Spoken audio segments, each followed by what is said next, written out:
Asal sampai ke dapur orang, awak tengok? Dia goreng ayam kampung panas-panas tau. Kat sini je ada. Hari ni dia nak santai-santai makan lauk-lauk kampung, dokek kuah. Ni.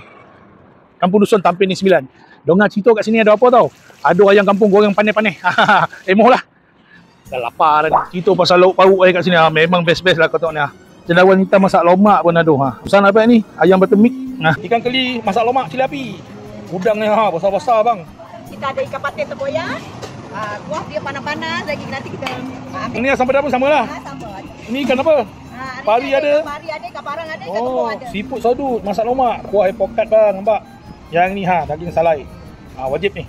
Dan datang sebab ni nampak ayam kampung goreng. Macam ni harga RM10 apa tak boleh. Selain daripada tu dia ada ikan talapia, ada ikan siakap. Ni ikan siakap ni panih-panih harga RM25. Dan suka ayam kampung sebab isi itu dia tak lembut benar tau. Dia kenyal-kenyal sikit barulah rasa. Memang jarang lah kalau kau nak jumpa kedai lauk campur yang ada goreng-goreng panih. Orang cakap puas hati lah kan, ada patin, ada sapadeh tengok ni. Ada tolo ikan parang.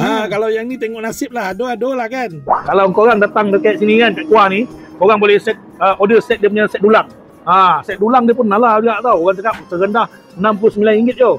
Jadi kau boleh makanlah dengan family. Datang dengan kawan-kawan, set dulang boleh order, tak ada masalah. Jadi memang best lah dapat makan ayam kampung panih-panih, siakap panih-panih kan. Apa lagi, share video ni, simpan, save dulu. Nanti datang dengan family. Korang wish je, Kuah Tampin. Sampai.